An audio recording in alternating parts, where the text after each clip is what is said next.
You know that meme about how presidents and governors, after getting elected, look super shell-shocked and stressed the next time they make a public appearance. Like the first thing that happens after you come into power is that you're pulled into a room and told all of the secrets of the world. Well, turns out it's true. As a matter of fact, it's a VHS tape.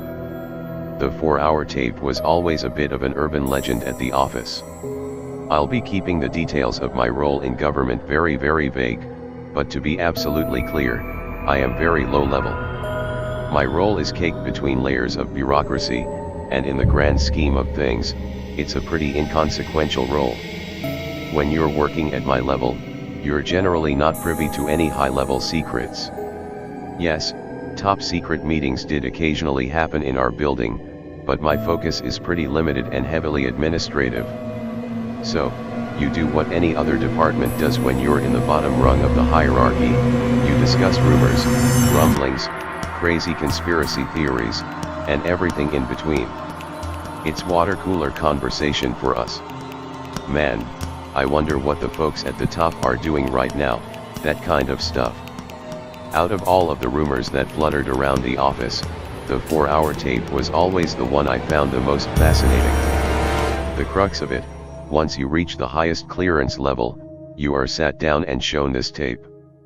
None of us knew what the contents of the tape were, or if a tape like this even actually existed, but it was fun to speculate about it every now and then. Most of the time, we found with our little rumors and conspiracy theories, that the most mundane answer was usually the correct one. Life, in general, finds a way to surprise us with how boring everything can be. Now, there's something you should know about me before I continue. I'm a wimp. I'm meek, anxious, and generally restless. I'm a chronic rule follower. There is no part of me that wants to dig up secret documents and uncover the truth about what happens at the highest levels of government in our country. So when I discuss the events of 4 nights ago, please be mindful of that. I didn't ask for this. And I'm only sharing because I don't know how much time I have left anyway. And I can't live with this stuck in my conscience, alone. It was nighttime at the office. I'm known to be a bit of a chronic workaholic, and there was something I really wanted to get done before the week was over, so I was working later than usual. I went to print a document on what I thought was the printer in my immediate vicinity. The notification on my computer showed that my document was being printed, but I didn't hear any noise or paper coming out from my local printer. I checked the name of the device I selected, and it looked like I'd accidentally clicked on a printer that was being used on another floor. I sighed. In any normal circumstances, I probably would have just forgotten about that mistake and reprinted the documents on my local printer again, but our general management here is quite stringent on us making sure that all confidential documents are accounted for. We are not allowed to share department-specific documentation to other departments. Fuck it, I thought. I looked up a map in my inbox showing the locations of all of the company printers. Turns out, I'd accidentally clicked on the printer named Prince Charming on the 7th floor. Ha! Funny name. Off I went. I really should have just let it be. I got to the elevator and rode it up to the 7th floor. I emerged onto the mostly empty office area. In case you were wondering, the building I work in is huge. But I'd worked there long enough to know my way around it, so I knew the area surrounding the printer relatively well. I made my way through the hallways and eventually spotted the printer with my freshly printed papers minting it. I gave myself a mental pat on the back for continuing my lifelong streak of following the rules. As I went to grab the papers, I noticed some light buzz in a meeting room nearby. I looked through the window to see roughly 10 people hanging out around a snack table.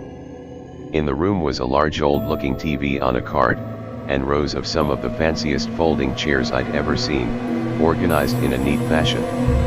I didn't think much of it, and started walking off, until I heard the door open. Hey. Mr. Boskowitz, right? Jesus man, we were supposed to start 15 minutes ago. Get in here. What? No, sorry, I think you have the wrong. I don't care why you're late, just get in here, grab a plate of snacks and sit down, we're starting soon.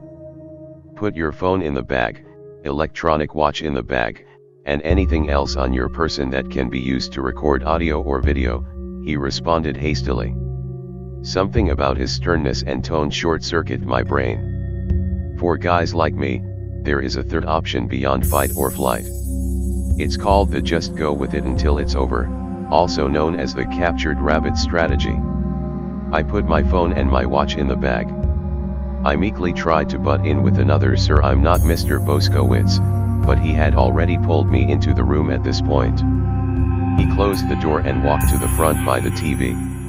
I thought about making a break for it, but I decided to just see it through at this point, hoping deep down that whatever was happening was as inconsequential as my job was. Everyone had their snack plates and were heading to their seats. I awkwardly grabbed a muffin from the snack table, put it on a napkin, and took a seat in the very back row.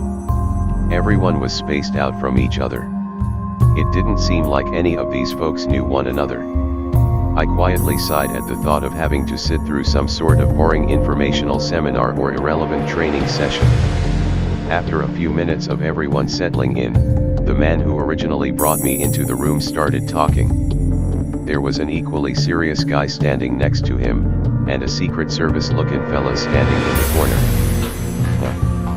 I started wondering to myself why we were going to watch a video off of a very old school looking TV, felt like we were all back in elementary school or something. Alright, I just need to do a final run through before we get started, the man at the front said. I know you all read through the emails and signed your releases. I just wanted to recap some ground rules. You're allowed to get up and grab another snack, but beyond that, we want you to pay full attention to the tape once it starts playing. If any of you need to go to the bathroom, we strongly urge you to wait until the presentation is over. If you absolutely have to go, we will pause the tape and one of us will escort you. There is water in the corner by the snacks, cups are right there as well, and goes without saying, but any discussion of this presentation to folks who do not have top compartmented clearance is a breach of your terms of employment, a breach of your non-disclosure agreement, a breach of your multiple signed releases, a breach of the U.S. Criminal Code in the state of redacted, and a breach of the conditions laid out by the Committee for the Protection and Preservation of Human Consciousness. They started dimming the lights. Fuck. It felt like I had missed any window of opportunity. One had to leave. Too late. That committee name he highlighted sounded way above my clearance level. One of the men at the front of the room pulled out a VHS tape from a bag, and very slowly and securely put it into a VHS player. He pressed play. I took a deep breath. Those water cooler conversations I had with my co-workers were starting to flow to the top of my mind, but I quelled them. There was probably no need for panic. It was just a stupid government meeting, right? The tape started. The beginning was familiar enough. Various disclaimers about this being incredibly confidential material, yada yada yada. Insignias of relevant organizations, presidential libraries, etc. I'd seen lots of videos like this already. But wait. That insignia looked strange. Like something was off. I scanned it. Presidential libraries. That same eagle. Those same stars. Weird. This time, there was a navy blue hand on the left shoulder of the eagle. Did they update the logo? Before I had time to ruminate on it too much, the tape cut to a logo I had actually never seen before. Committee for the Protection and Preservation of Human Consciousness. The logo was just an image of planet Earth. Fair enough. The video cut to a room that looked similar to the Congress floor, but with some strange differences. Seats were much more spaced out, the podium looked like it had seen better days, and the whole room looked to be on a pretty steep incline. Everything was in black and white. It looked like there were about 50 people in attendance. It was hard to make out the faces. Everything looked very dated. like the video was from the 40s or the 50s. The tape lingered on this one shot for quite a while. Minutes passed. I noticed what looked to be a choir, all in outfit and perfectly huddled next to each other, standing in one of the corners of the room. It really felt like I shouldn't have been seeing this. None of this was meant for my eyes. After a few more minutes, the tape abruptly cut to an awkward angle video of a man speaking at the podium in the room. It was too zoomed in, enough that you couldn't see his eyes or his hair. It didn't look all that professional. I couldn't tell who he was. He spoke. Members of the Committee for the Protection and Preservation of Human Consciousness, I thank you all for coming tonight. We are lucky to be in the good graces of our visitors today. Without rehashing our painful history, the tape cut to a camera slowly panning over all of the faces of the folks seated in the room. The attendees looked pained, somber. The man continued his speech as the camera continued panning over the committee. We can acknowledge that the journey to this moment has been an arduous one. I am pleased to say that humanity, faced with a dire ultimatum, has come to a majority decision. To our esteemed guests from across the solar system, we are thankful for the opportunity you have given us to negotiate with you. I felt adrenaline. Fuck, we had made contact with extraterrestrial life. This was the truth. Maybe, like the saying went, the truth would set me free. Before I outline the decision taken by humanity, I want to, from the bottom of my heart, thank the brilliant representatives from all of the nations of the world, who came together to ensure that this decision was taken with utmost responsibility, care, and appreciation for our human species. I am aware that this was not a unanimous decision. Shit, what did that mean? I felt the sweat on my brow. I felt nausea coming in. I awkwardly and slowly took a bite of the muffin. The tape returned to a now corrected angle of the speaker at the podium. His eyes were visible. They looked strained, like they'd seen multiple versions of hell. To the nations who still disagree, he continued, I thank you nonetheless for accepting the majority decision. May this moment, which will be held in secrecy throughout the rest of time, be appreciated as a critical milestone for human civilization. Tonight is not a victory. It is a somber moment. However, we were faced with two options: extinction, or accepting the agreement. We made our choice, and I believe time will show that this was the right decision. What was this? I hereby announce that we accept the agreement provided by our special guests who have chosen to go by the name Redacted. The intergalactic species known as Redacted will allow humanity on planet Earth to continue to populate, grow, and innovate. In return, all governments of the world will honor the promise. He needed to spit it out. What the fuck was this agreement? We will not be covering every element of the agreement in this session. I will, however, highlight the main points.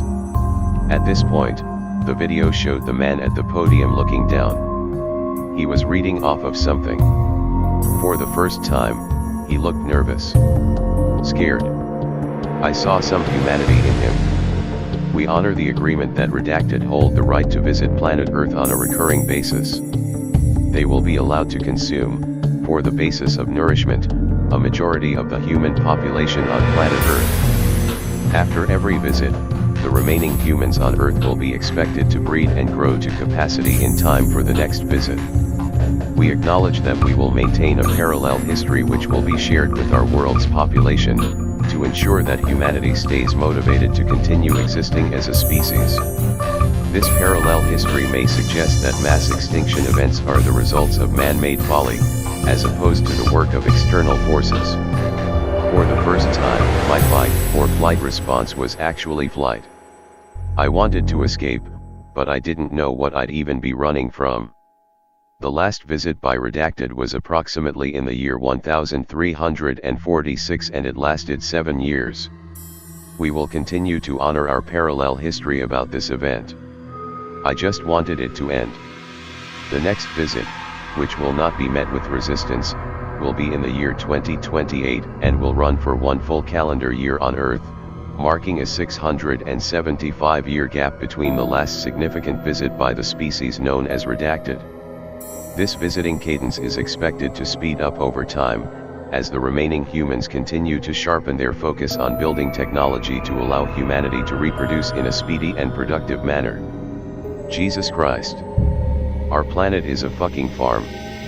I wanted to look away, but I couldn't. The tape cut away to a larger view of the Congress-like room, the somber committee members in attendance, and the members of the choir in the corner, who I could only imagine looked horrified.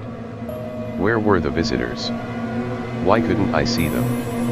The camera then panned to a number of larger, empty seats, the same slow style of video panning as the one that happened earlier with the committee members. No visible entities in the seats, but the seats themselves looked blurry. The man at the podium carried on with his speech, as the camera pan on those blurry seats continued. We should acknowledge the privilege of knowing that there is indeed life in the cosmos. That extraterrestrial life has chosen to visit our planet.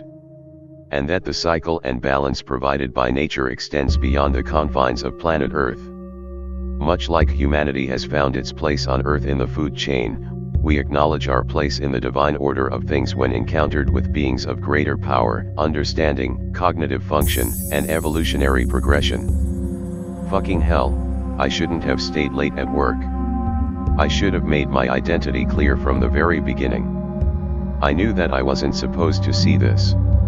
And while it really looked like the speaker was about to cry. While the process of consumption is a painful and lengthy one, we respect the trade-off that comes with the preservation of our species.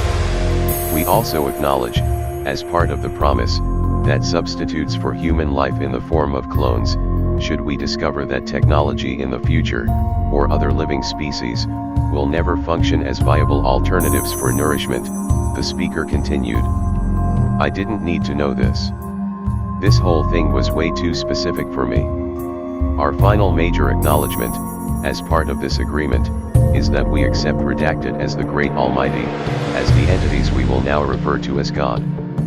God, as an interstellar species, has revealed itself to us, and thus, the continued existence of Redacted is now the true priority of the people of our planet. We are blessed to play a part in the continuation of God. In God we trust. Amen. The tape then cut to footage of the choir, as the speaker continued. We bless our visitors with this gift. A performance of the national anthems of all major nations of the world will now commence. Audio of a very loud backing track of the Star-Spangled Banner started playing from the video as my stomach sank. The tape showed footage of the choir singing on top of the track. Not sure if it was because they were scared for their lives, but I could really tell they were singing their hearts out. As they sang, the camera continued to pan over the blurry seats. They finished singing the anthem, and suddenly... Fast forwarding. Fucking hell. I had forgotten I was sitting in a room. I had disengaged from the video for a brief moment. I had mentally returned to the present day. This was our world. This was our fucking lives. The men at the front continued fast forwarding through the tape. It looked like they were skipping through performances of the other national anthems. The fast forwarding went on for a while. Every small while, it looked like a new choir group was entering the Congress-like room to sing a different national anthem. On and on the tape went. I had to fight the urge to pass out. One of the men at the front of our room, standing next to the TV, started speaking up. We are legally obligated to get to the end of this tape, but you don't need to look at the rest of it. Please feel free to look down, or close your eyes, or grab a snack, he said. I noticed the others seated in the room were taking that advice. Most of them decided to look straight down. For some weird reason, I couldn't look away. The fast forwarding progressed. On the tape, it was yet another choir group joining to perform an anthem. And then another. And then another. It looked like we were near the end. The fast forwarding now showed a conversation between the man at the podium, and another man who was whispering in his ear. The man at the podium was vehemently shaking his head. The other man continued whispering. This continued on. Eventually, there was a quick moment of the man at the podium begrudgingly nodding. The last few fast-forwarded moments of the tape remain burned in my memory to this very moment. They were pandemonium. The attendees were sitting in their chairs, frozen, shivering, crying. The people in the various choirs were running around the rooms in fast motion, as blurry spots started covering them and ungodly things started happening to them. Fuck. Why didn't I look away? If ever there was a fucking time to follow orders. It felt like the whole thing went on for longer than it should have. Finally, the men at the front of our room stopped the fast forwarding. They pressed play on the tape to cover the very final moment. In the tape, the man at the podium, clearly emotional, spoke his final line. The agreement has been ratified by redacted. Thank you all for attending. The final shot of the video is the full room. The committee members in their seats, shivering and crying. The dismantled and bloodied choir members strewn about the room. The blurry seats with blood smeared on them. The video then cut away, back to that same insignia on a black backdrop. The presidential libraries. That eagle. Those stars. The navy blue hand on the wing of the eagle. The lights in our room turned on. The rest of the night was a blur. The men at the front of the room told us it was best for us to sit for an hour to digest the information. No discussion about the video was allowed to take place. When we were ready to stand, we were allowed to leave and go home. They gave us some pointers on how to accept the information over the coming weeks.